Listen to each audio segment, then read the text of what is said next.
اعوذ باللہ من الشیطان الرجیم بسم اللہ الرحمن الرحیم۔ ساجد کی دنیا میں آپ کو خوش آمدید کہتے ہیں۔ امید ہے انشاءاللہ آپ سب اچھے ہوں گے۔ اللہ تعالیٰ آپ سب کو سلامت بکرامت رکھے۔ کتاب التعریفات سبق نمبر 4۔ آج کا عنوان ہے اتمام نعمت کی تعریف اور اکمال و اتمام کا فرق۔ اتمام نعمت سے مراد مسلمانوں کا غلبہ اور عروج اور ان کے مخالفین کا مغلوب و مفتوح ہونا ہے، جس کا ظہور مکہ مکرمہ کی فتح اور رسوم جاہلیت کے مٹانے سے اور اس سال حج میں کسی مشرک کے شریک نہ ہونے کے ذریعے ہوا۔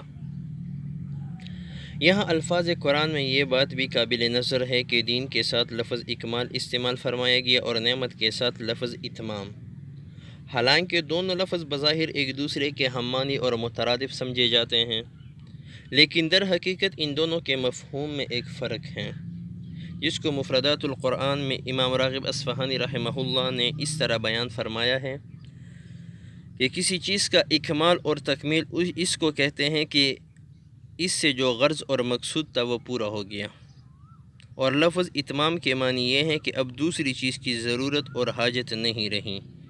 اس لیے اکمال دین کا حاصل یہ ہوا کہ قانون الہی اور احکام دین کے اس دنیا میں بھیجنے کا جو مقصد تھا وہ آج پورا کر دیا گیا، اور اتمام نعمت کا مطلب یہ ہوا کہ اب مسلمان کسی کے محتاج نہیں، ان کو خود حق تعالی شانوں نے غلبہ، قوت اور اقتدار عطا فرما دیا، جس کے ذریعے وہ اس دین حق کے احکام کو جاری اور نافذ کر سکیں۔ معارف القرآن جلد 3 صفحہ نمبر 37، سورہ مائدہ پارہ نمبر 6۔ وآخر دعوانا ان الحمد للہ رب العالمین۔